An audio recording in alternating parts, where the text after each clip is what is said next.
Hello and peace, everyone. Welcome to the latest Israelite Nation Friday Night Live. My name is Jeremiah, and today we have a meaty, very fulfilling topic of discussion today, and that is the unconsensual influence of music. First, I'd like to introduce my panel. First, we have Rachel, Levi, Deborah, all from the Atlanta branch, and we have Ezra from the St. Louis branch.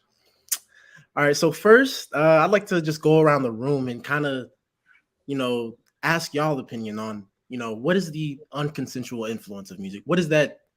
What is that? What comes to mind when you think of that? Anyone?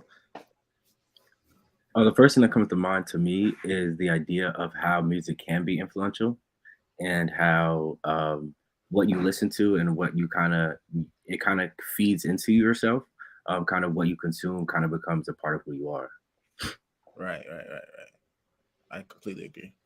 Anyone else?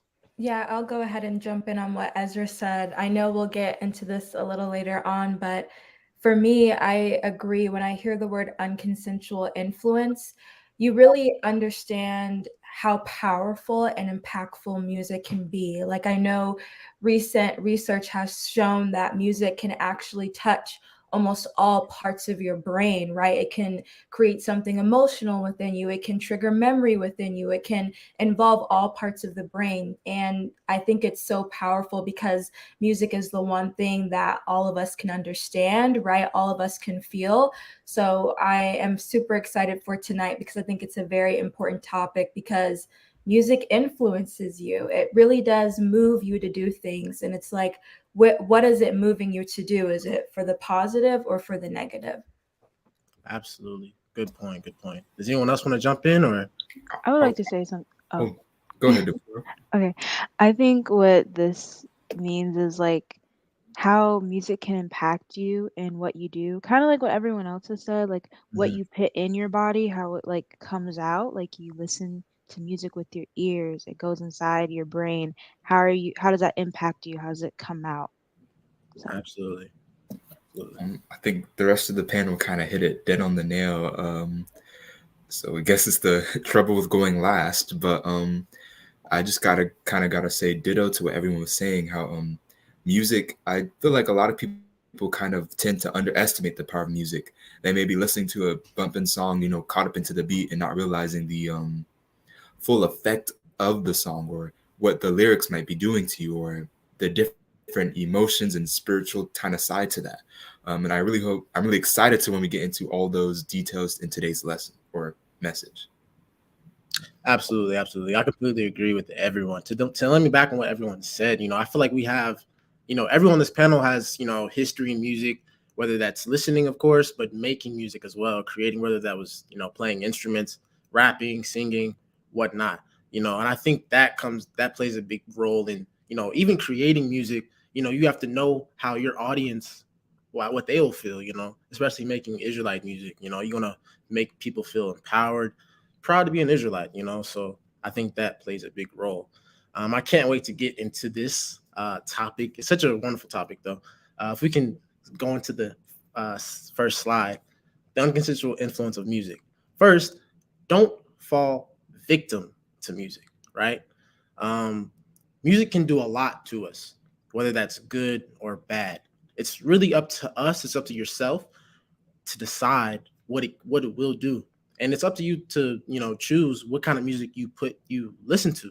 What kind of music you tend to start off your day with, what kind of music you tend to end your day with as well. And I think that plays a big role. So yeah. So let's go into the next slide if we can. First I want everyone to spam likes, spam fires in the chat, sevens, and don't forget to subscribe. Don't forget to subscribe. This is a meaty discussion, very well put together. Um, hey man, let's continue. All right, so first I want to go into the definition of music and why is it so important to us in our daily lives. So first, music is the vocal or instrumental sounds are both combined in such a way as to produce beauty of form, harmony, and expression of emotion. And I think right there, that literally captivates music right there, specifically down to the T. It also brings us together. I don't know how many times I've seen, people, lift up, our God's name, and we do it with so much energy. We do it with so much with smiles on our face.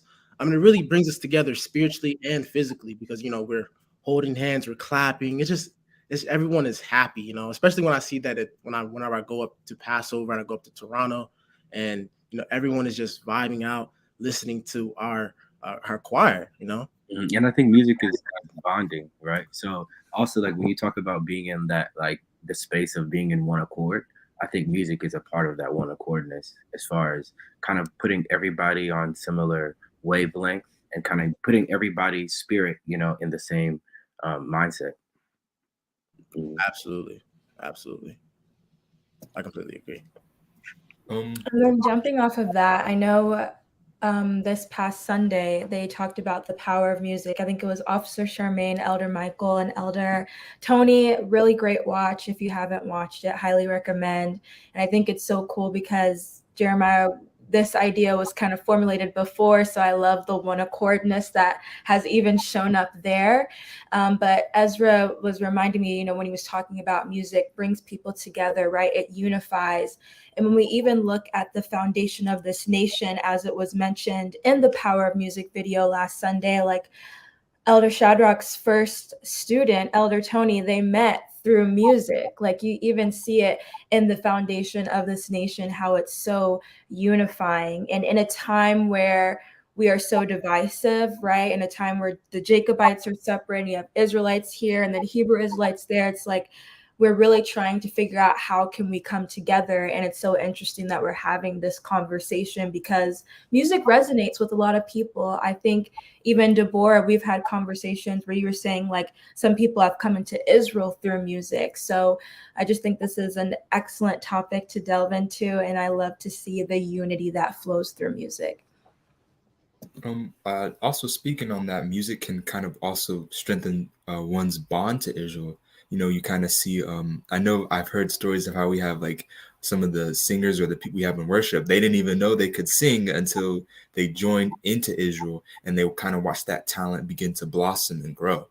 So obviously music is just something that's strongly a part of our culture. Also, I liked one of the slides on the slide where it had the little bar. It said music can impact illness, depression, productivity, all those different emotions and effects that music has on you. It's true. One thing I also know how music can be used is in movies or TV shows. And got to put my nerd glasses on for a second.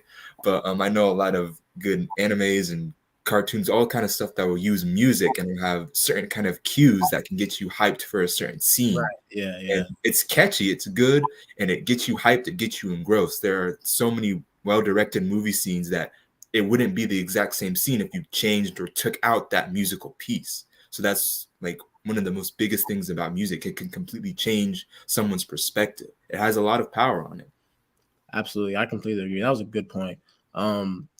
You brought up a good point as far as like the movies and things like that, because when I hear when I hear just certain songs or certain melodies, it's like, oh, that's the song from Jurassic Park, that's the Star Wars song, that's the it's just like it really unlocks memories of like childhood and things like that.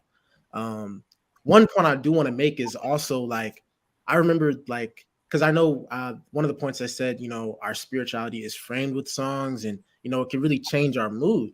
Um, I'll never forget like it was a Sabbath, and I think a lot of our people in our branch were kind of under the weather, they're kind of sick and they couldn't really attend, and it was kind of like bringing the morale down. It was kind of like bringing it down, and we were just like, oh man, it just feels like it just doesn't feel right. I was kind of down in the dumps, and I was just like, man, I just don't feel like it. And then as we continued to sing and move on with the day, I had no choice but to, feel good, feel better about, the day, because how can you not feel good while praising your God? How can you be down in the dumps and be like, nah, I can't do this while I'm singing? Like, it just changes my whole mood. It really made me feel like, okay, no, because my brethren are not here today, I have to be their strength. I have to pray. I have to pray for them and sing praises for them because they can't be here. So it's like, it really just puts things in perspective and really, makes me feel better. Makes me literally feel better. It's like a remedy. It's like a medicine, if you say. But yeah. Also, like I think what you just said kind of helps us to answer one of the questions we had from Mo Gamer: is music a language?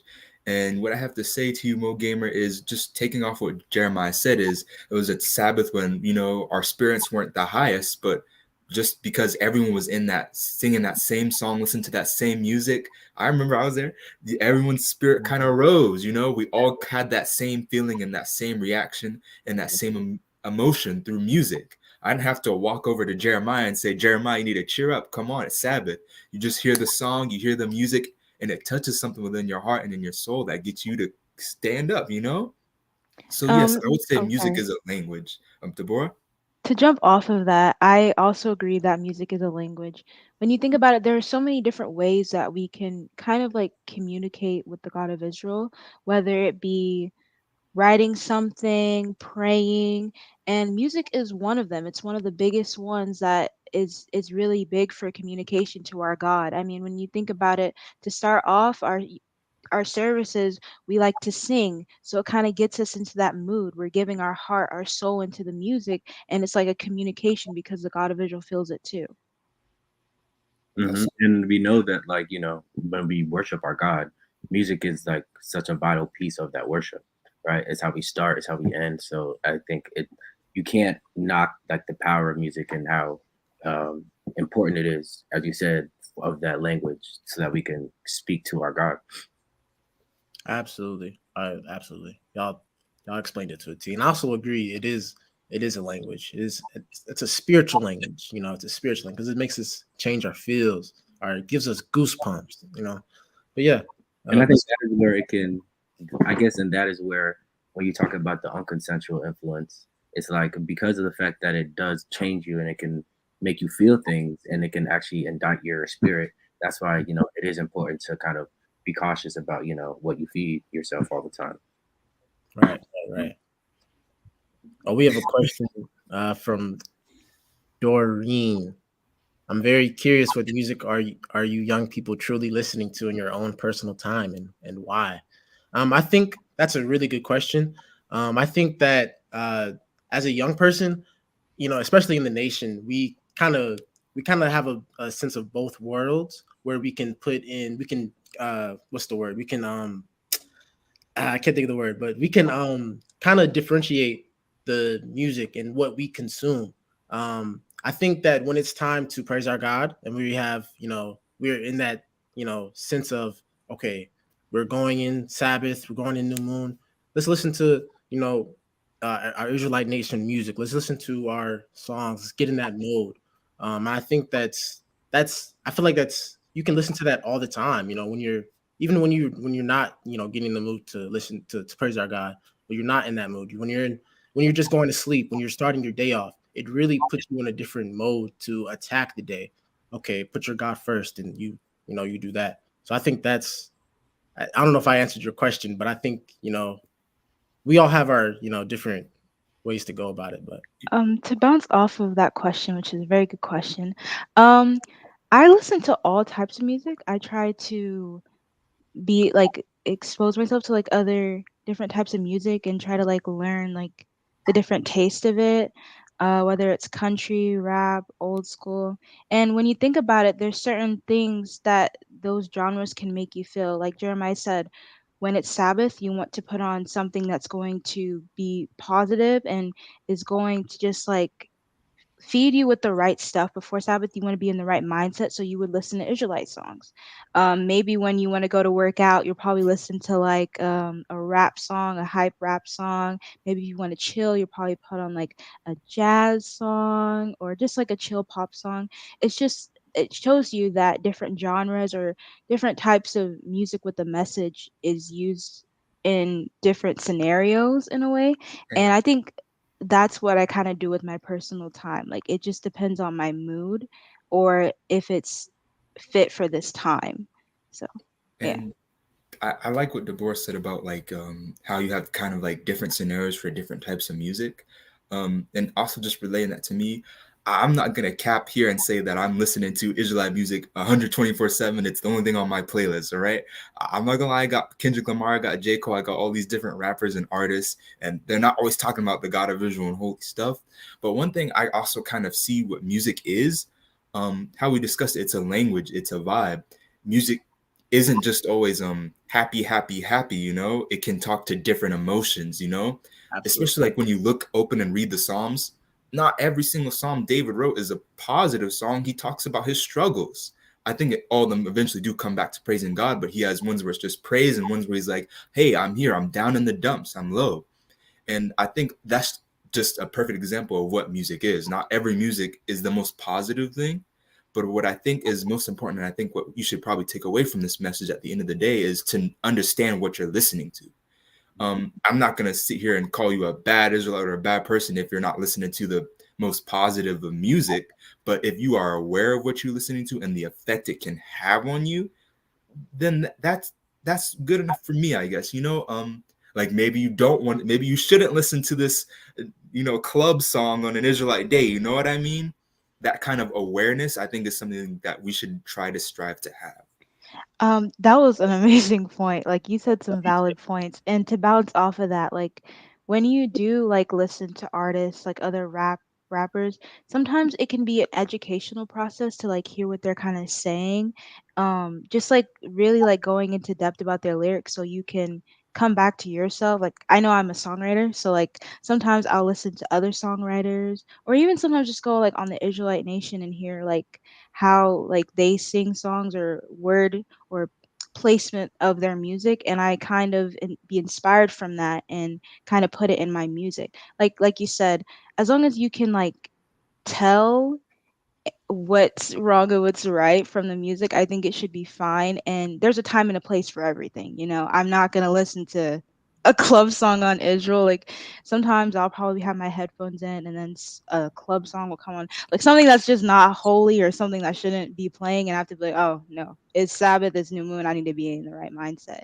So I change it and put on Israelite music. So I think you made an amazing point, valid points. That was really good. Absolutely. After those wonderful takes, you have no choice but to spam those likes and those sevens and those fires in that chat. Those are wonderful takes. These are our youth of this nation. Please put those fires in the chat. So yeah, good points. I think also, yeah, filtering out what's good and what's bad is the vital point in being influenced in with music. That's how you don't become a victim of music. Let's go on to the next slide. All right, so these are three musical tools to praise our God. First, we have singing, you know, singing, dance, and reading Psalms. So, me personally, I'm not a good singer, right? I'm not a good singer, but the effort is there. I'm singing. I'm lifting up my God's name. I'm lifting up my God's name. I'm singing. That's not my expertise. Dancing, I got a little bit of rhythm. It's not all right. I'm not Chris Brown or nothing, but I can dance, and I'm two steps.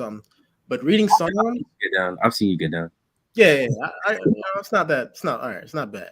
But reading Psalms, that's my forte, right? That's my forte. I love reading Psalms. I love reading the scripture.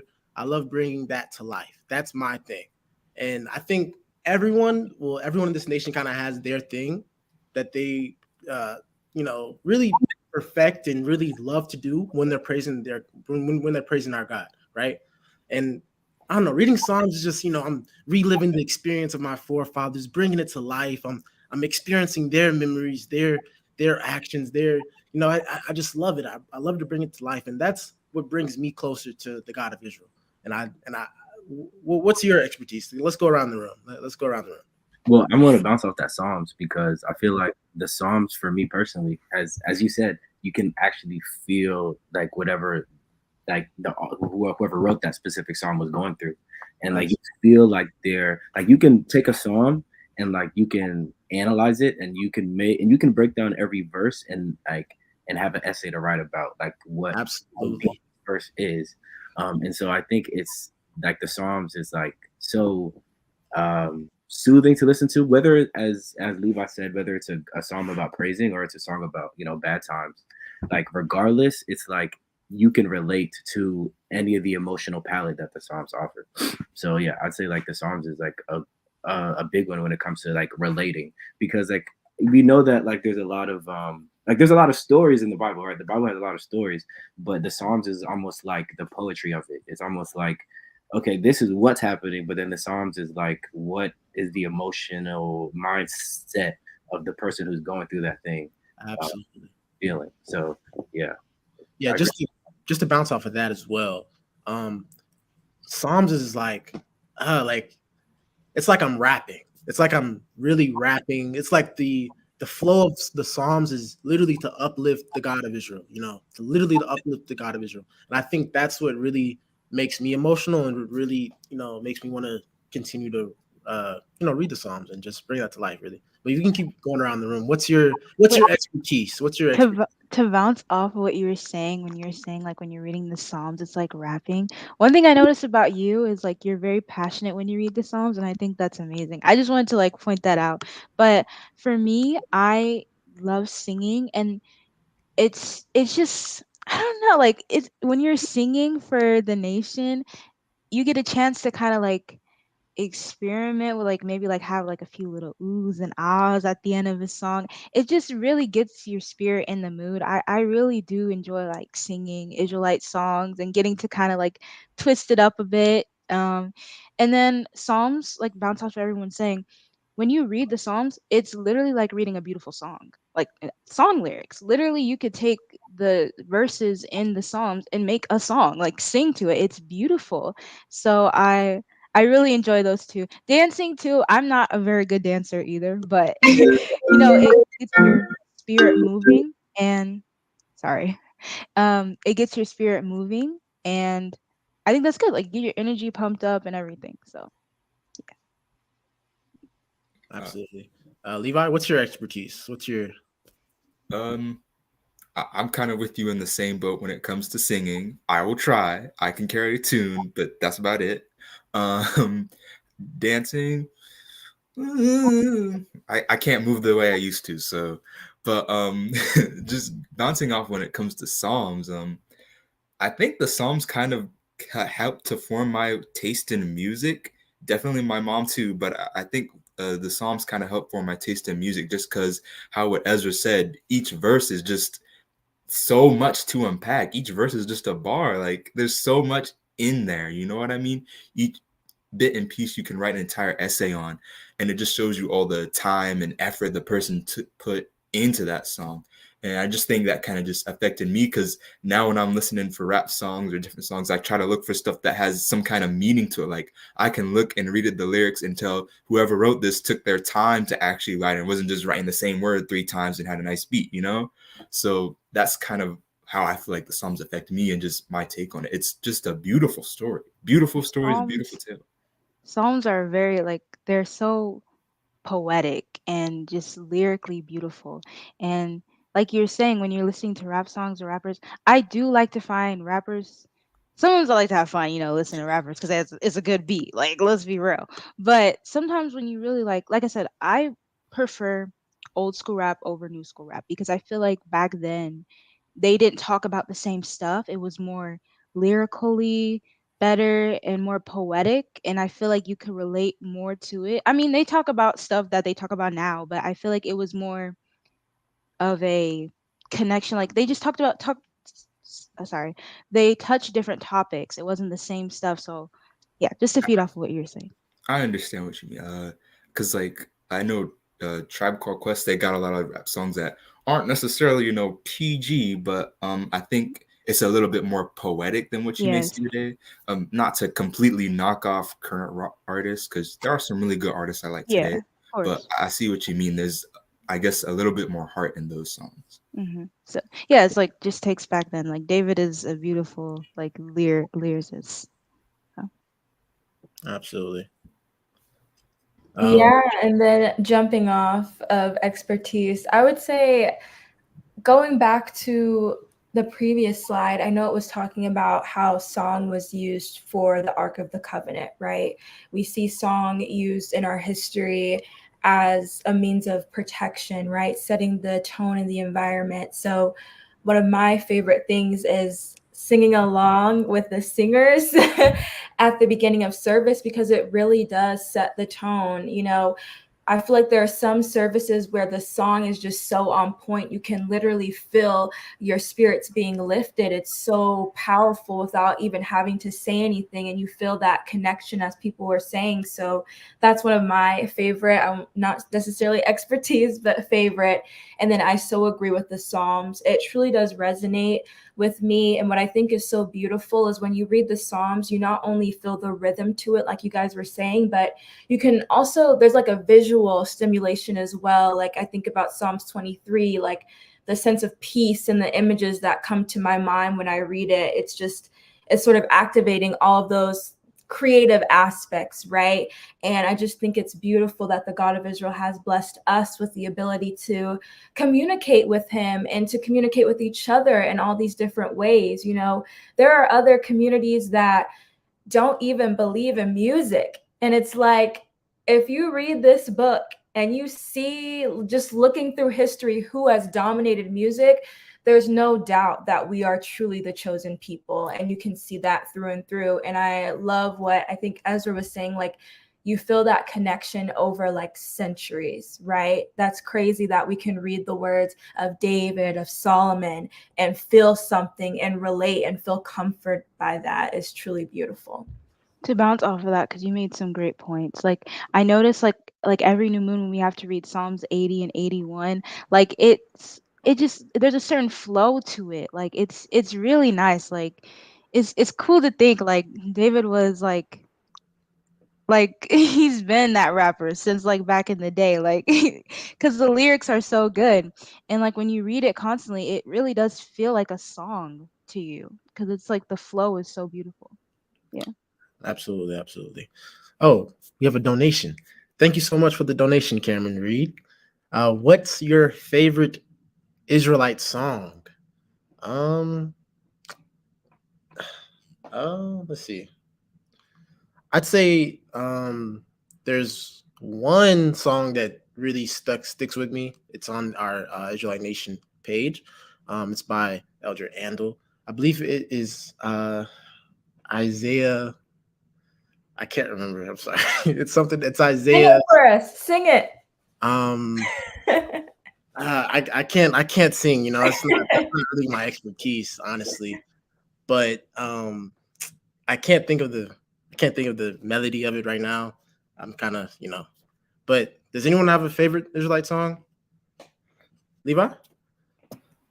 I kind of got three, I think, right now. One of them was one of Elder Ando's, and I think it's some of the other priests. It's the Passover song. It's a long one, but I really like that one. And then E2K, Ezra, you drop classics. You drop classics. Oh no. Boys to Ezra, Kings. I'm sorry. Ezra needs his flowers. I'm sorry. He did his thing. You can continue. I'm sorry. Yeah, Boys to Kings. That just makes me so nostalgic because I think of like maybe like a 10-year-old me. That was my jam. I always told my mom to replay that one. And then the Tabernacle song, that's a banger. So those are probably some of my highlight songs. Yeah. I It's crazy. haven't. You said Oh, that. sorry. I'm sorry. I'm cutting people No, off. no, you can Um, continue. but I was just when you said that about Ezra, that's me to Jacob. When I was like 10 years old, Jacob was like that guy to me when he was rapping and he was rapping over these J. Cole beats and these he was that guy to me, he's just that guy. You can continue. I'm sorry. I have many favorite Israelite songs. To pick some out of the songbook, I really do love the "By the Rivers of Babylon." I just love it because, the way we kind of sing it in Atlanta, like we kind of add like extra like oohs and ahs to it, and it's just I love singing it. I really love singing it. When I was younger, one of my favorites was "Make a Joyful Noise." Like it was one of my favorites. I love that song. And then another one for me, I do love I don't know too much. I love that song. I do. And also to point off what Jeremiah and Levi are saying, Jacob and Ezra, like you guys have some really good like nostalgic songs. Like both are very nostalgic for me, because like just being little and just growing up hearing that music, it's just like it gives you a good vibe. So yeah. Yeah, to jump off of that, I know last Sabbath, Deborah, I was playing Ezra's recent album in the car, like 40 Days, showing her. Yeah, you turned me on to that because I was Yeah. like, this is good. This is But really I good. think It gets you in the mood. it highlights such an important point, which is that our Israelite artists are so valuable, our Israelite musicians are so valuable. So Ezra, I appreciate you, Jacob, Priest Andal, all of our worship members, England, y'all be doing the thing, okay? They do, Like, yes.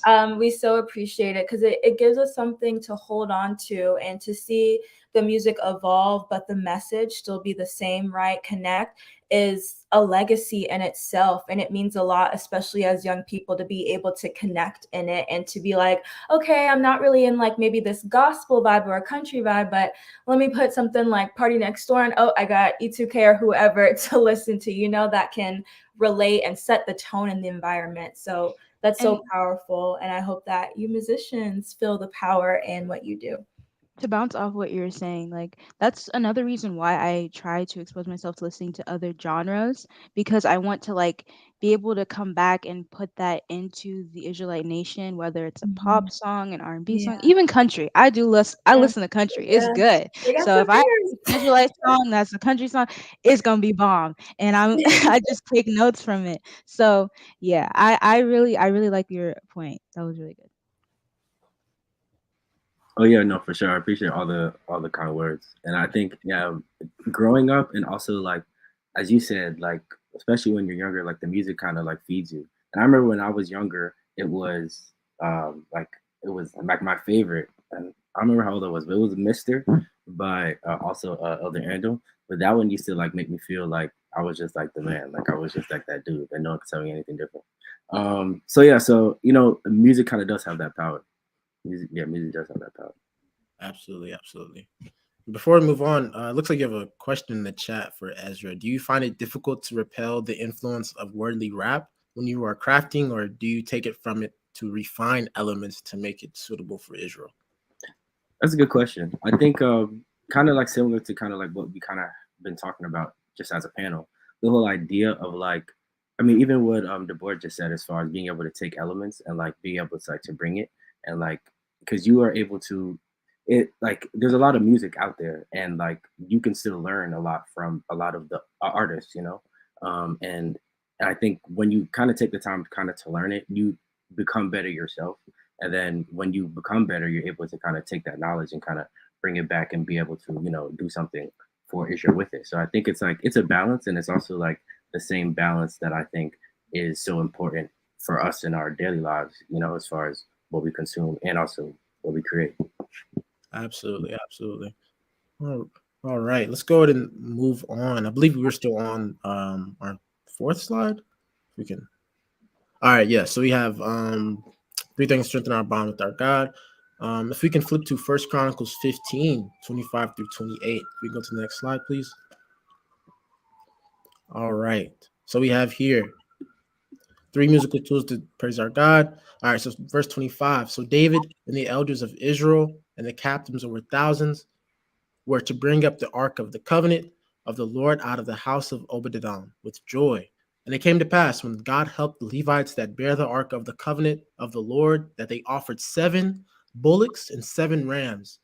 And David was clothed with a robe of fine linen. And all the Levites that bear the ark, and the singers, and Chenaniah, the masters of the song, with the singers, David also had upon him an ephod of linen. Thus all Israel brought up the ark of the covenant of the Lord with shouting, and with sound of cornet, and with trumpets, and with cymbals, making a noise with psalteries and harps. So here we have, during the reign of David, our forefathers used song and instruments, to praise our God, to lift up our God for our offering. And you see that so many times in the Bible, what we use to strengthen our bond with our God, and what we use to, praise our God. with songs, different instruments. I know it sounded beautiful when when they moved the Ark of the Covenant. I know it sounded beautiful. They were dressed in fine linen, just a beautiful sight. And that's what we do when we're offering, when we have an offering for our God. You know, And um, you I continue. just want to point out how it said that the master of the song, Chenaniah, he was dressed in that fine robe and linen. And to me, it kind of shows you just how, I guess, David cherished song and music so much that he would have this master of song. He said, make sure he's dripped out, get him in the finest clothes. Absolutely. And just shows you how, I guess, how powerful or how much effect our singers and our worshipers have. They got to be treated right. These are the people who use their gifts and their talents to talk with God. So they should be trying to think of the word. I don't want to say idolize. That's not the right word. They should be treated with respect. You know what I mean? We should honor and respect them for what they've done and acknowledge them, give them the acknowledgement. They put time to write those lyrics. You know what I mean? So acknowledge them, honor them, respect them. These are the people who are using their gifts and talents to communicate with our God. Absolutely. I 1,000% agree, Levi. You took the words right out of my mouth. And, like we were saying earlier, I hope that, the musicians in the nation again see their worth, because in the Bible, it was really like the priests and the singers. You know what I'm saying? Like, that's not something to be taken lightly, okay? And all of these highly spiritual times, building the temple, moving the Ark of the Covenant, you are there as a singer. You are required, like the robe and linen, like Levi described. Like, this is not to be taken lightly. You are so valued. I hope you see your value, because honestly, we can't really do this thing without you. Like, God of Israel loves him some music. He clearly does. We can't do this thing without our music. So I love what you said, Levi. We really got to show appreciation. And when you think about it, like, music is life. Like, going into a Sabbath service or new moon service, you can't be like, I don't know how to explain it, like, no, no, no, no, like, that's just like, that's not life, it's death to me. Like, you have to sing, like, put your soul and heart into it. So yeah, to feed off of that. Absolutely, absolutely. Those are great points. I'm gonna please spam the fires and the sevens in the chat. I want to thank you, Luncy Smith, for that beautiful donation. Hope you're having a great night. Hope you're enjoying our wonderful panel today. Well, tonight.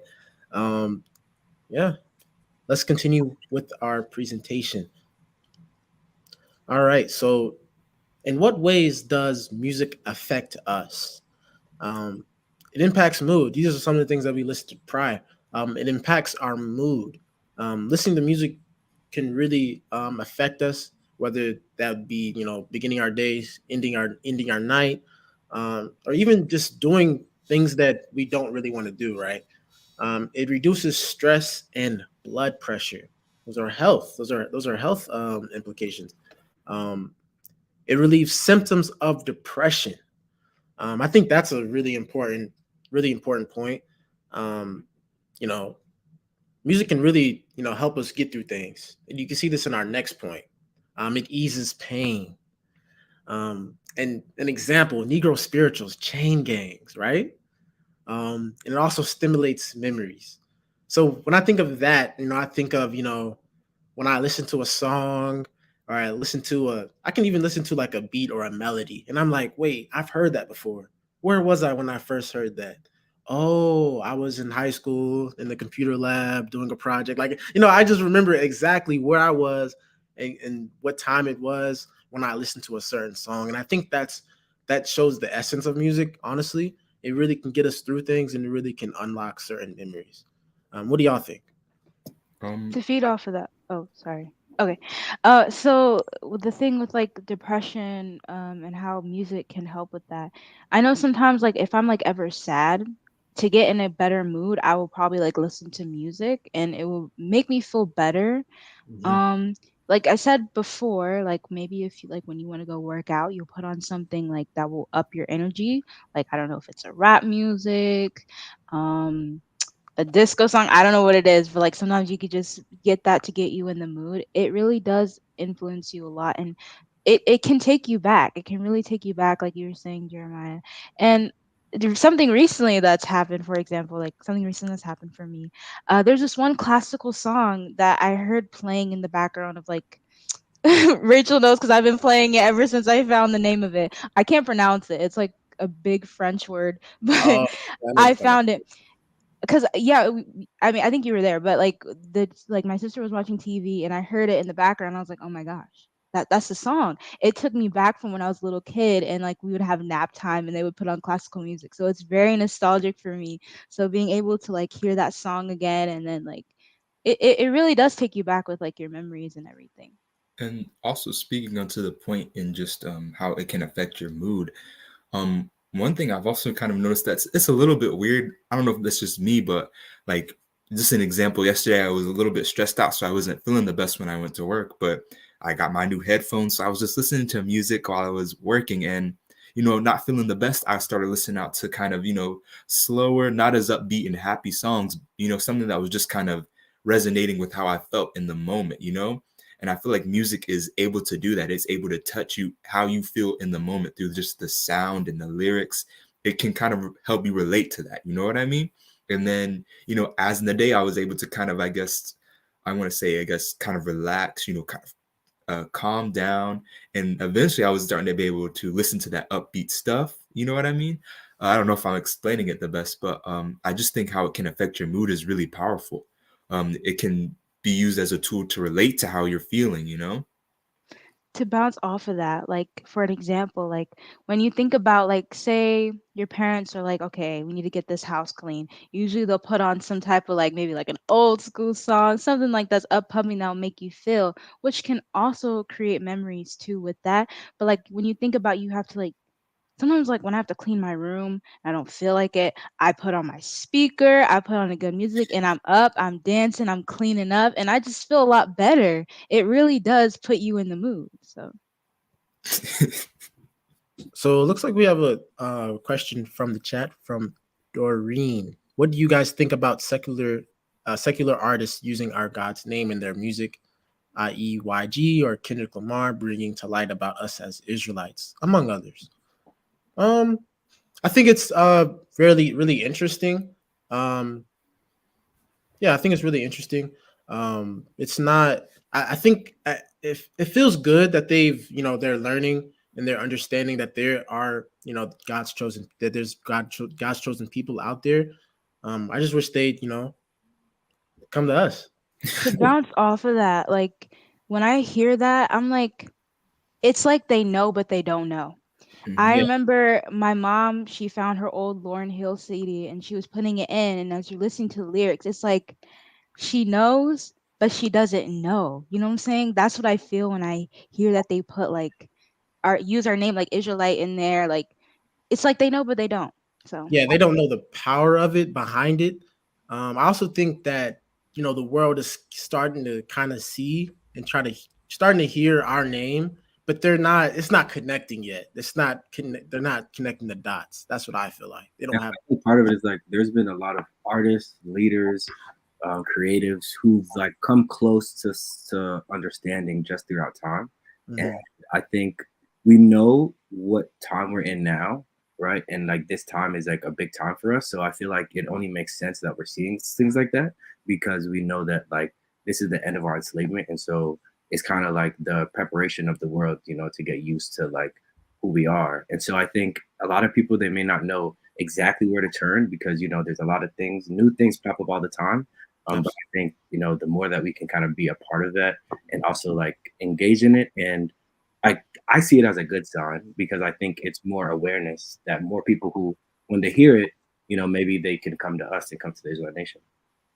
Absolutely. Mhm. And also, like, I also had like recently, I was like taking an Uber somewhere, and I Mhm. was in a car, and the Uber driver was playing music, and in the song, I heard something, something like the Most High, and then it ended up sparking like a conversation because I just asked him what song it was, and it ended up sparking a conversation, just about oh, okay, you have this awareness of who you think of who you are. He was like, yeah, I do this, this, this, and I was telling him about Israelite Nation, and so it was able to even spark conversation and maybe be able to provide growth because it's influential in ways that words aren't sometimes. Absolutely. Mm. Absolutely. Completely agree. Does anyone have anything else to add before we move on? No? Okay, cool. All right. So now we're going into 1 Samuel 16. This is basically King Saul's troubling spirit. So does anyone want to read this? I can read it. Okay, cool. Verse 14. But the Spirit of the Lord departed from Saul, and an evil spirit from the Lord troubled him. And Saul's servant said unto him, Behold now, an evil spirit from God troubleth thee. Let our Lord now command thy servants which are before thee to seek out a man who is a cunning player on a harp. And it shall come to pass when the evil spirit from God is upon thee, that he shall play with his hand, and thou shalt be well. And Saul said unto his servants, Provide me now a man that can play well, and bring him to me. Then answered one of the servants and said, Behold, I have seen a son of Jesse the Bethlehemite, that is cunning in playing, and mighty valiant man, and a man of war, and prudent in matters, and a comely person, and the Lord is with him. So here we have King Saul. The God of Israel put an evil spirit on Saul, and basically he's trying to get someone to relieve that stress on him, that that bad spirit. And they're looking for someone who is strong, who has a strong relationship with the God of Israel, a man of war, but he wasn't the man of war yet, but well, he was, but a man that knows resilient for the God of Israel, doesn't take nothing for an answer. And they got him to play the harp. Maybe we can continue to the next slide to continue the verse if you want to jump in. If I could also say something else, I also think it's really interesting how it's Saul's servants who immediately kind of know what to do. Like, oh, you have this negative spirit or this negative vibe. Let's get you some music. And I think that just ties heavily to us as people. Like Deborah was talking about it here today, how she doesn't want to clean her room. She's not in the mood. She's in that, spirit of laziness. So, let me get my speaker and, boom, now I feel like cleaning my room and doing the work. So that's just kind of showing you the spirit of the people and how relevant or important music is to them, to the point where it's like, oh, you're in this terrible mood. Let's get you some music and that will help. Oh, and to bounce off of what you guys are saying, the way I see this chapter, this section, it's like when you have when you think of a crying baby, they're crying, they're whining this and that. Usually a lot of people, it's common that they'll put on a lullaby to get them to be soothing and kind of just calm down before they have to go to bed. I remember when my little sister was a little baby, she would be crying, not want to go to bed. We had this little toy that it would play music to get her to go to sleep, and it would get her to go to sleep. It shows you how music can really calm your soul. Off of, go ahead, Ezra. You can go.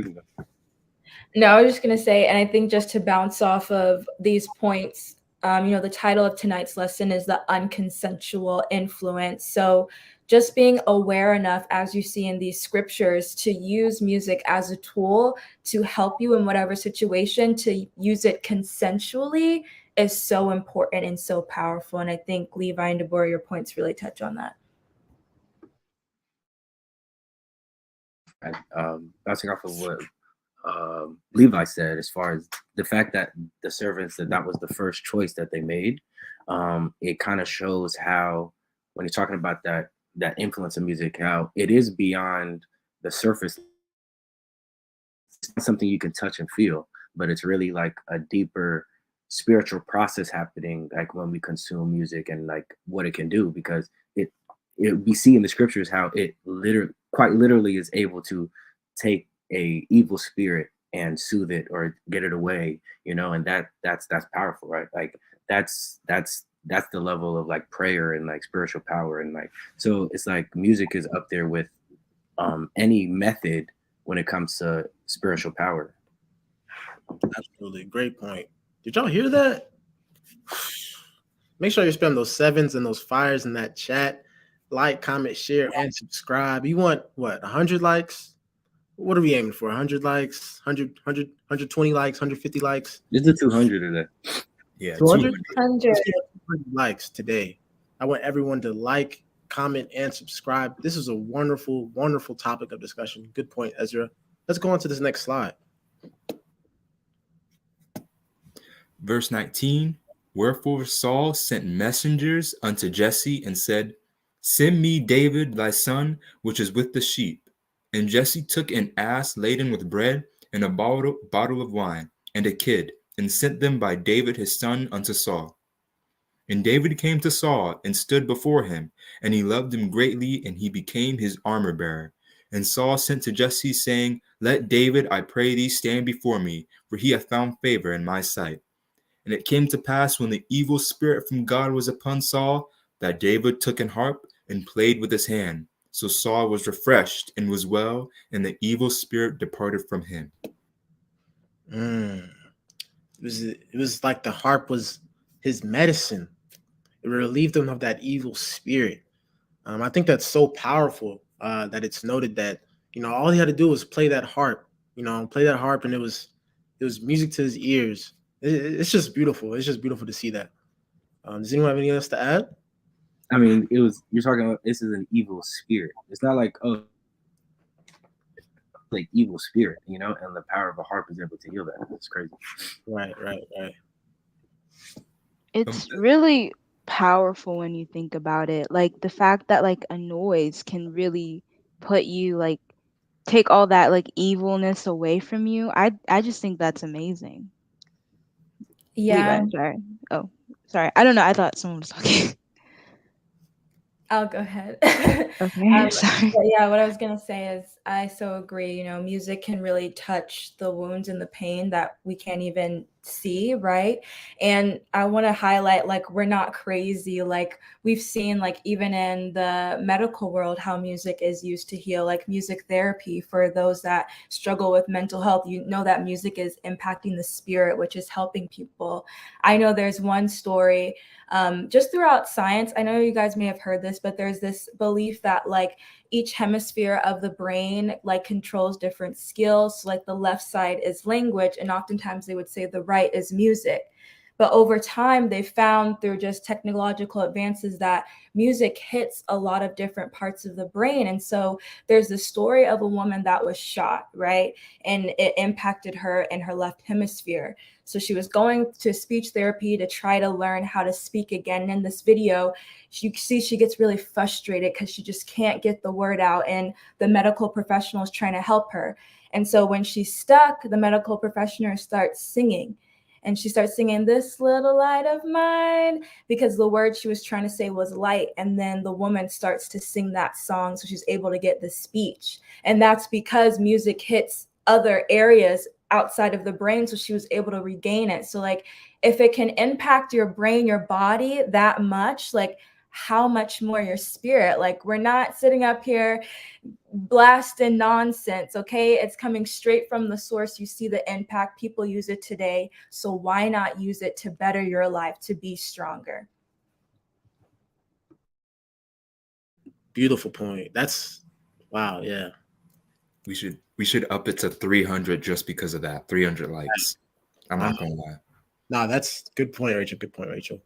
I completely agree. I think that's where it comes into the unconsensual, because it's low key out of our range of thinking. Like it's not even like what Ezra said. It's not even service level. It's above us how the impact of music can do. Because when I think of like when a song like like a disco song plays and it's like you want to just dance automatically, like it's like you're not even like in control at that point. It's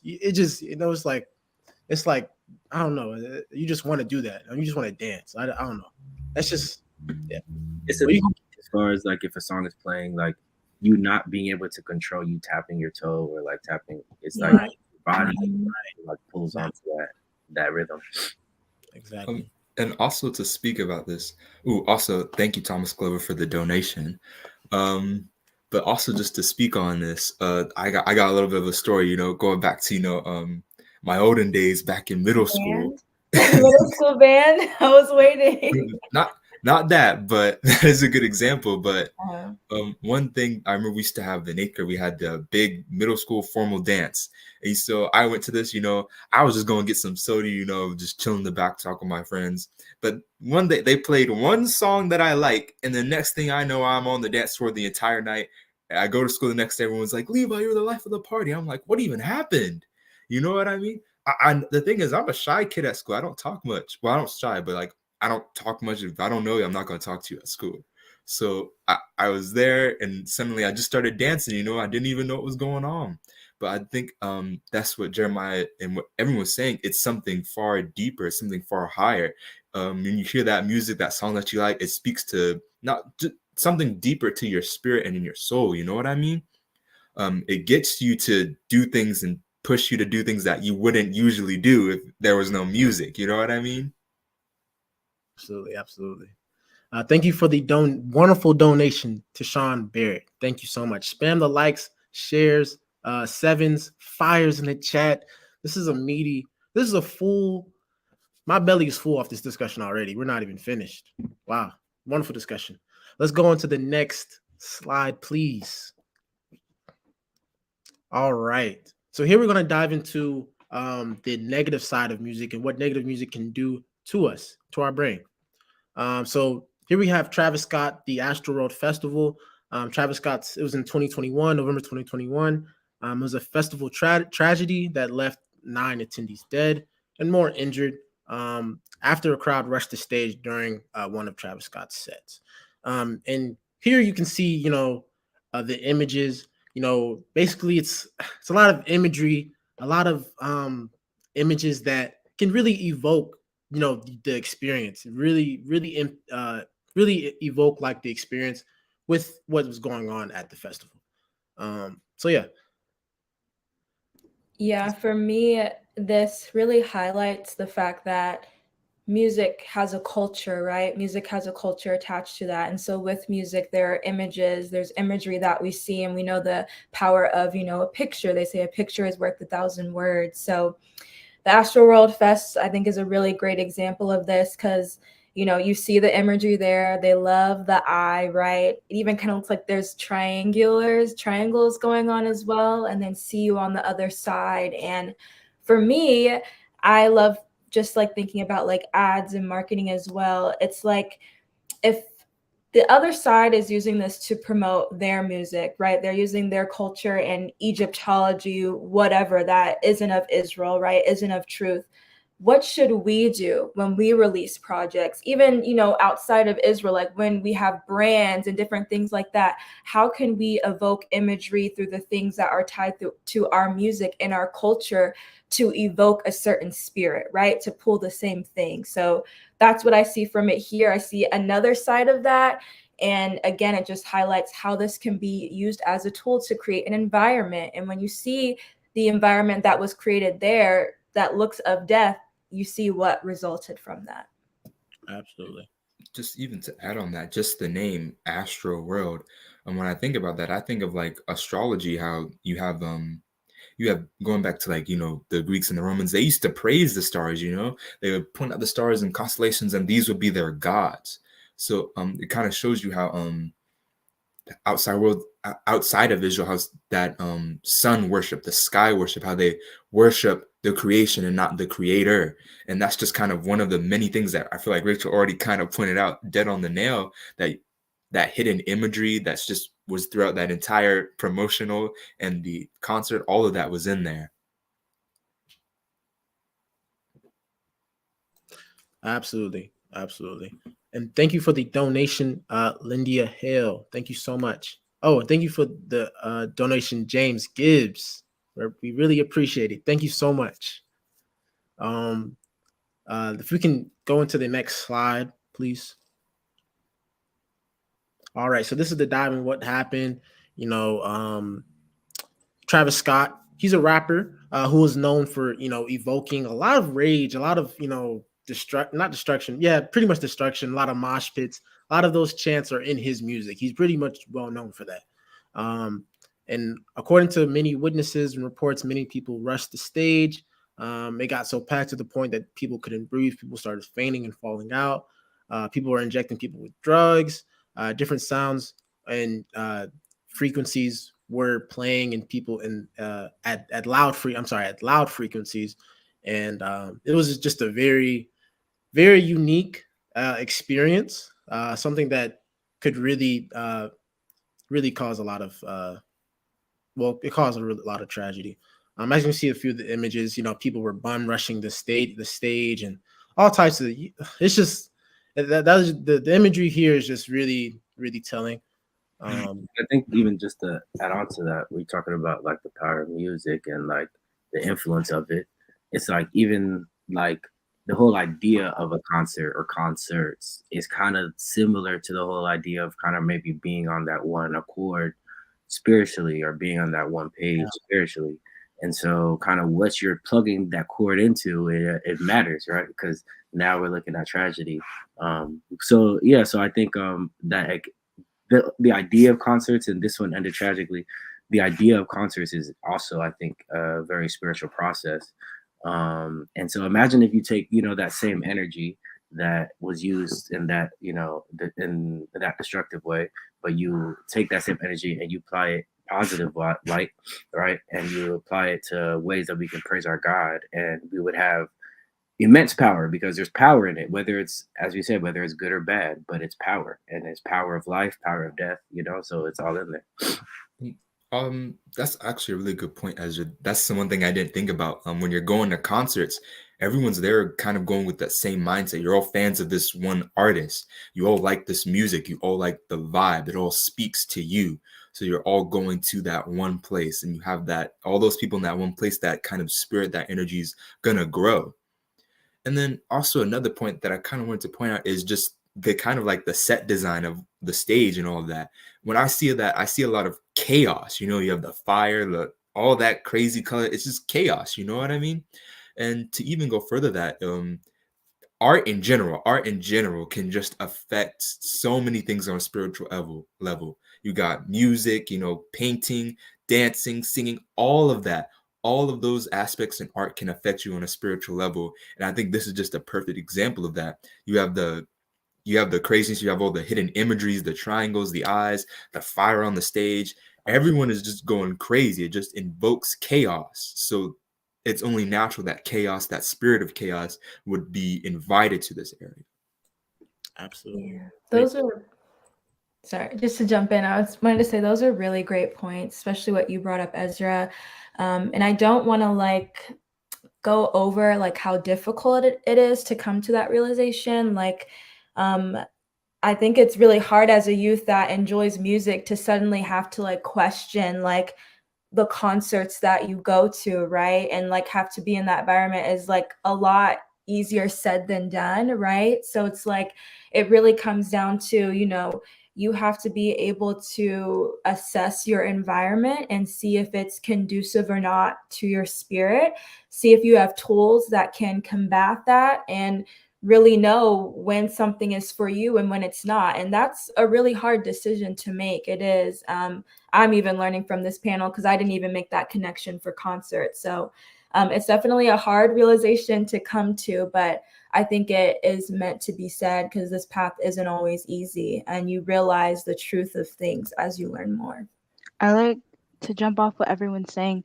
I like to see this type of example as kind of I don't know, some cartoons that I used to watch. There'll probably be a situation where there'll be an evil villain and they'll have a flute or something, and it's kind of putting a possession on the other characters, kind of they're possessed, and their eyes turn a different color, and they're under the power of music.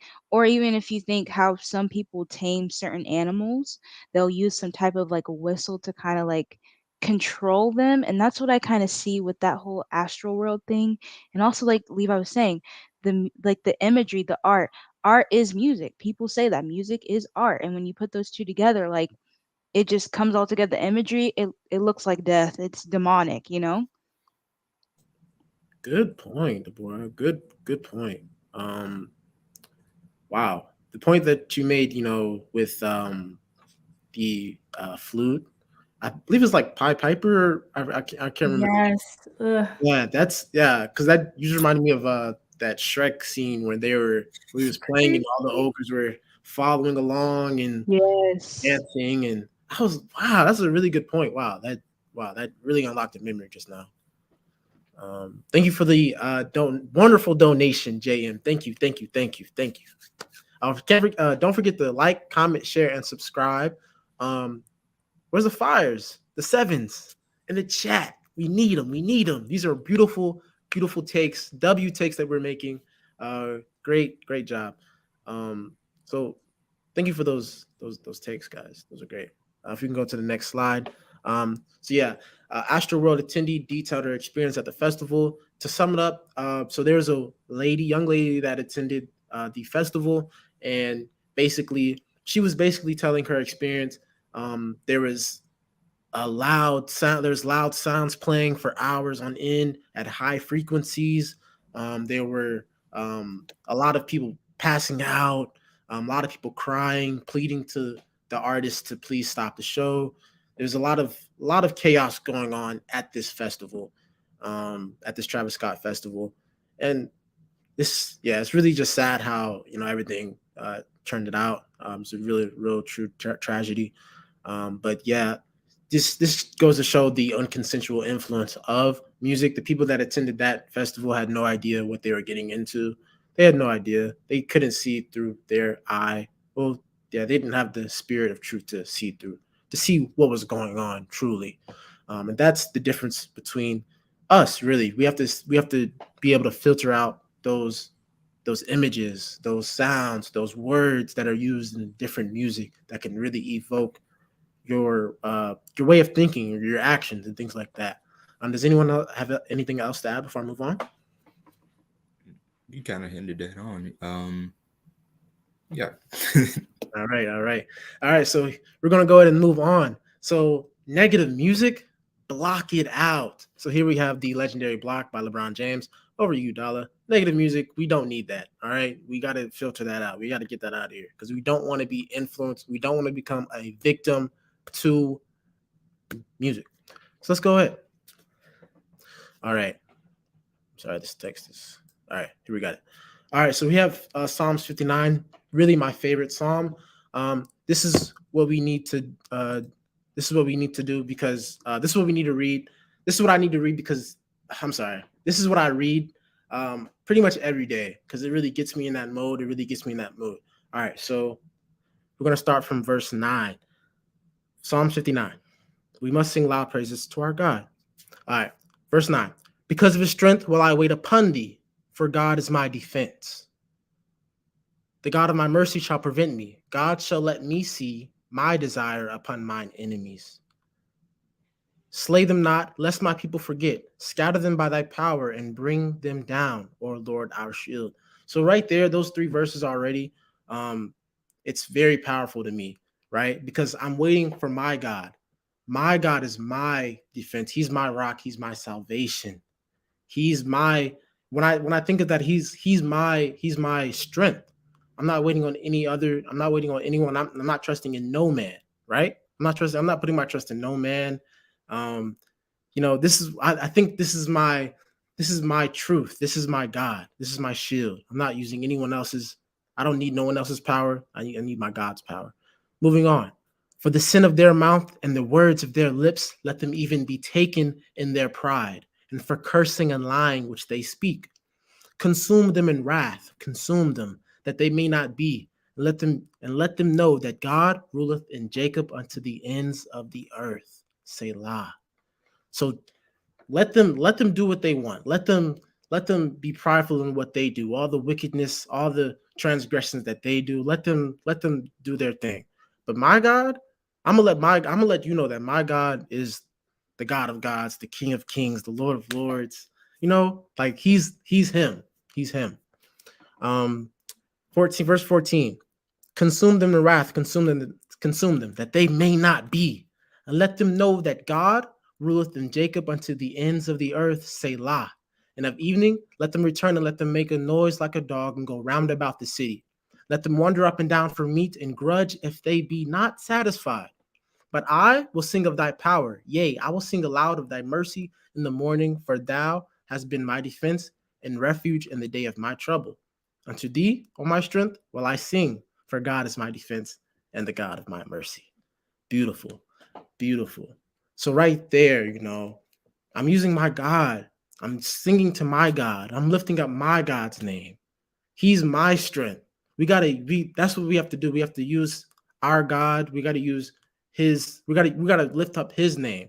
Does anyone have anything else to add? I know I'm kind of going on and on, but does anyone else have anything else to add? No, I love you going on and on, Jay, because I can see as you read this, the passion come out of you. I can see the spirit move through you. So it's really nice to see. And I just thank you for sharing that psalm, because I feel like it's so good during this time of darkness to have psalms like that for when you need the defense, when you need the help. And again, like we said earlier, you see the value of music in an Israelite's life. It's all throughout that psalm. At the end it says, God of Israel's gonna ride for me. He's gonna be my defense, and I will sing his praises once he does this. Like, we sing, we celebrate, we give thanks. That's how we give thanks when the God of Israel comes in, moves for us. So I appreciate that psalm. It's a really good one. I just gotta agree with Rachel and say ditto. It's a very powerful psalm, and I kind of see why you're passionate and you care so much about it. Because and this is just one of my really favorite psalms, because it kind of just gives you that what Rachel said, like, it gives you a sense of hope. How we're in this kind of time of darkness, and so you see all this wickedness around you, but you got your God, and he's at the center of your life. And as long as you have that connection with him, it gives you the hope and the strength to move and fight on. And I know not all the psalms are necessarily related straight to David, but when I read these stories, I can see how it relates to his life, I guess, in a way. Although he may not have written every single one, you can see how it relates directly to his life and his story. How he has so many people who are after him in different, just so many people after him, all the wickedness that he may have been surrounded by, the enemies that he had to go up against, the times where things just seemed hopeless. He still had his God, and he still had his talent. Absolutely. And I just really see the passion when you read it. I can tell that this is something you deeply care about, and just the passion in the way it was written. Like how you said, how we were talking at the beginning, when they write the songs, the way it's written, each line is beautiful. Absolutely. Each line had thought put into it.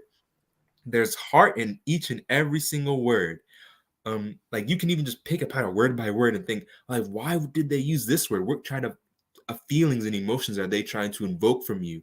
And it's just truly such a beautiful psalm. And I just think this explains perfectly what we're going through right now at the time of darkness. So, great psalm. Absolutely. If we could go on to the next slide, please. All right, so here we have how we use music to prepare for battle. Would anyone like to read these couple of verses? I can. Okay. So Numbers 10, verse 7 to 10. But when the congregation is to be gathered together, ye shall blow, but ye shall not sound an alarm. And the sons of Aaron, the priest, shall blow with the trumpets, and they shall be to you for an ordinance forever throughout your generations. And if ye go to war in your land against the enemy that oppresseth you, then ye shall blow an alarm with the trumpets, and ye shall be remembered before the Lord your God, and ye shall be saved from your enemies.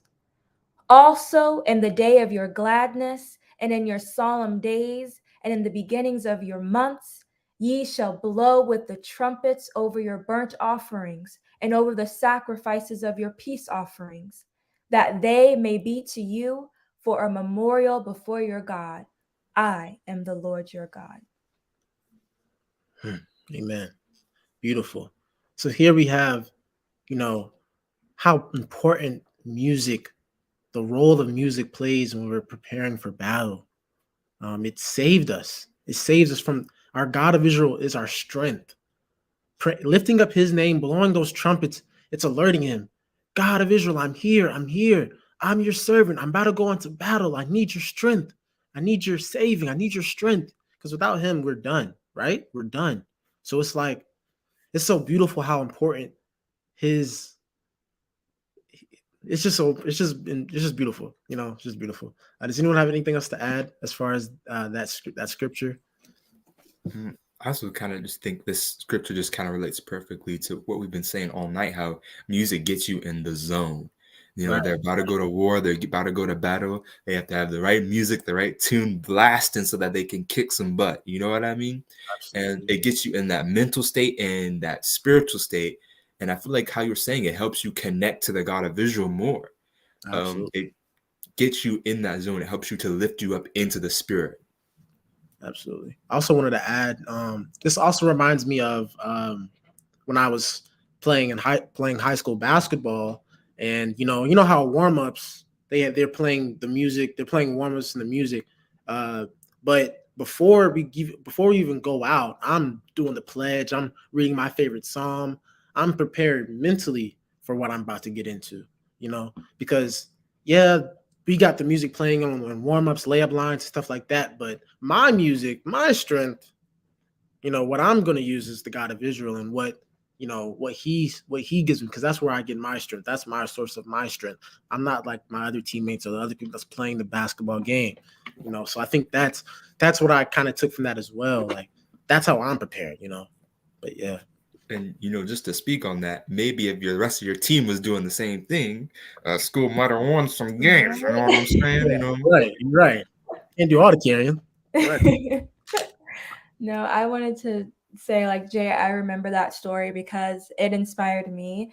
Like, I know before I would interview for my job interviews, when I was going through that, I would play Israelite music right before, just to like get me in that zone and to set the environment. And so I think it highlights the importance of community within the nation, right? Like, speaking to each other, going to Saturday services, seeing each other even online, right? And communicating with each other helps us strengthen ourselves and helps us use these spiritual tools to get the things that we want, to work towards our blessing. And I was able to do that because you shared that with our group. So I thank you for that. And I think it highlights another really cool point. And to bounce off of what you guys are saying, music can also be kind of like a protection, like you guys are saying, when they went out to battle. I picture it as kind of like a shield. Like, I know sometimes when I'm walking out to my bus stop is a long walk, right? So when it is a pretty long walk. So when I'm walking out to my bus stop, if like I want to feel safe or strengthened, sometimes I will sing an Israelite song to make sure that I'm safe. Or if I'm in an area where I just don't feel comfortable, I'll start singing an Israelite song, and it will strengthen me and make me feel a lot better about the area I'm around. It really protects you. It does. And I remember even like in school, I guess it's middle school and high school, but like on the drive to school, um, me and my siblings, we used to sing song number 6 every time, like on the way to there and then coming back, just to, like, as you said, that protection, wanting to feel as if, you're seen. I think music helps us feel that we're close to the God of Israel, that we're closer, and feeling seen and feeling protected. And as you said, like that spiritual shield, and also I think music can also be a sword too. So yeah. Yeah, and like even when you like if you think about it, like for example in the Bible, like when they went to like Jericho, the Mm-hmm. Did she I think, freeze? I think she might. I think her video. Uh, okay, like you think about the blowing of the horns, like it was kind of like a shield, uh, and like I feel like each horn was like a knockdown at the wall when you think about it. That's how I picture it. So. Yeah, it's a did- great example. All right. If we can go to the next slide, please. All right. So this is well, can you go back? I think we all right, yeah. So we have Negro spirituals, and this is what basically kept us going. So Negro spirituals, basically, we used music, to was a way for slaves to express their feelings, whether it was sorrow, joy, inspiration, or hope. All the songs were passed down from generation to generation throughout slavery. These songs were influenced by African religious tradition, and will later be called Negro spirituals. So yeah, this is what really kept us going. Kept us, kept our, even though we were going through pain, it eased our pain. Also another example is the chain gangs. In prison, they're singing and things like that, to keep them going. You can go into the next slide, please. And this is an example of Wade in the Water. That's a famous song that we've all seen a few times. But yeah, does anyone have anything else to add as far as this? I do. I think this is such a great thing to pull. And the previous slide had a really good point about how these songs are passed generation to generation. So it's a legacy. And I think such an excellent point that was made in the Power of Music video, which if you haven't watched, watch it. Give us those likes as well. Is, you see that we are the chosen people because we get off of these ships and suddenly we're singing about an experience with the Red Sea and Moses, these Black people. Like, I don't know if there's any other group of people that you can trace that back to. It's like further evidence that we are the chosen people, because how else would we know these songs? Slave masters would hear it and be like, what is this? All we can call it is Negro spiritual. So I think this again just highlights and solidifies our identity. When that was highlighted in that video, I was like, wow, that's such a great connection. You can really see it here. And just to bounce off what Rachel said, when I see the Negro spirituals, I see a lot of parallels with the Psalms. How each verse contains so much in it, not just the hidden messages, but just what it's saying and how it speaks of deliverance. You know what I mean? And to just even go further and deeper into that, you see, sorry, I kind of lost my thought, but just basically what you were saying, Rachel, how you can see that, like, when I think of it, I think of what kind of people do you know in times of struggle, heartbreak, in the hot heat, you're being whipped in the back, being abused day in and day out, but you're still singing with all your heart and your soul to get through the pain, to get through the suffering. It's almost like a coping mechanism, and it's something you see throughout the entirety of the Bible, singing. When the Babylonians were taking away the children of Israel, they asked, sing a song for us. They knew that it was a part of who they are, singing. That's who we are. That's in our skill set. That's what makes us Israelites. It's a part of our culture and our part of our way of life. Because if these slaves didn't sing that song, maybe they wouldn't have survived, and maybe they wouldn't have the will to go on. I think those are some real excellent points, and I also want to continue on to what both you guys were saying, as far as the idea of how our power in music is a big sign of who we are because of our ability to create. And I think just as we know how powerful, spiritually powerful music is, when you look at like who are the best musicians like in the world and who are the best musicians of all time, you were looking at a lot of Black Israelite artists, and whether they knew they were Israelite or not, we know that lineage runs through them, and so that also is a big factor in how we know as a people our spiritual power. And it's like we have to just understand where we can apply it, and understand that turning to our God is how we're able to get the best of our abilities. So true. Facts. Mm-hmm.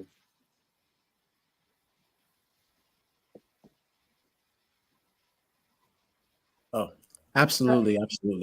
I want to give a shout out to Mr. Lorvins. Thank you for joining us tonight. Hope we're having a really good discussion, meaty topic. Please spam those fires, those sevens in the chat. If we could move on to the next slide, please. All right, now here, this is basically, we've all experienced these expressions, these moods when we're listening to music. We've all had these feelings. Top right, me acting like my problems don't exist while I listen to music. It just, it just helps you get through things. The stank face on the bottom. When you listen to something, just that was hard. That was hard. He's spitting right there. He's spitting. It's just, these are like different emotions, different things that this is what these I just express myself like this, memes, you know. Through these memes, it kind of shows you just how much music has had on all generations. I can also think of like a lot of the Cardi or Young Boy memes. When someone does something crazy, they like that must be a Young Boy fan. Oh So yeah, it just kind of shows you how different music can have different effects. If you're a fan of one person, you might be a little, and as a fan, yeah, another fan may be more stable. It's The just culture. Mhm. culture. Yes, music definitely has an impact on culture. And like that one in the bottom right, when a friend tells you that he doesn't listen to music, I had friends who told me that, I would look at them exactly like that. Like, how can you not listen to music? You yeah. know, how can you not listen to music? They're boring. NPCs. Exactly. Like, what do you do on your pastime? Yeah. All right, we can move to the next slide, please. All right. So, how to not get influenced by music, right? So, first, remember who you are. Remember who you are, right? Um, you're an Israelite, Don't be influenced by these outside things, these negative music, these negative images that could really impact you in a negative way. Two, use your Israelite eye. Look or listen from a spiritual point of view. Don't get caught up in the physical. Don't get caught up in, oh, that looks great or that sounds great. What is it really telling you? What is the message behind that? What is that image? What does that image derive from? um, and why is he saying that like that? Things like that. Ask those questions, and be sure to listen to music that keeps your spirit lifted to start your day or to end your night. I remember we sing song 6 when we leave the house. We may listen to Israelite song before we go to work to get our mood right before the day. It's these small things that you may think it's kind of minuscule or don't matter. These things matter, right? And if you could uh yeah so so basically, like, look through your Israelite eye. Don't fall victim to music. Does anyone have anything else to add before we wrap this up? Um, Real quick, I also want to point out the comment, the previous one. Great discussion is needed with our youth. It is great to see this. You are and will be a great influence for our young ones. Great job. Thank you so much, sir. We really appreciate it. And I haven't really seen you on these live streams too much, but if you are new, make sure you hit the like button, subscribe, and check out all of our videos. Everyone here on this channel is only speaking facts and bars. So, but final moments, final thoughts. I think that when it comes to music, is how we were just saying tonight, just make sure you're aware of what you listen to. I know for me personally, I like to listen to artists who can kind of speak on multiple topics. It's not just party, party, party, and all that nonsense. They can also speak on something deep. You know what I mean? I think one of my favorite rap albums is Nas Illmatic. And I don't know Nas, but from the way it sounds like the story, it sounds like he has lived this life because he's able to go into detail. Each and every line is a bar. So kind of listen to have a variety of music, I guess. And at the end of the day, as an Israelite, make sure you're strong in your Israelite music. All right. Make sure when you are praising your God, you're praising him with your whole heart. And just always be aware to what kind of music or media, just in general, art or any form of media, just in general, be aware as to what you're listening to, watching, and see if you can apply that to Israel in some way, shape, or form. So that's my closing moments. I would like to say something. I hope that this live has truly inspired maybe some songwriters in the nation as well, because we need music, and also take risk, like try to experience other genres with music, touch on different topics and deeper thoughts, and put it in Israel, because not everything is not we don't all have the same experience being an Israelite, and certain topics should be discussed in our own music that we listen to. Sometimes there are highs and there are lows being an Israelite, trying to maintain your purity to God. And it should definitely be touched in music, whether just going on so forth. So that's my closing moment. And I just hope that's what everyone took from the live tonight. Let's get some likes for that. She on fire.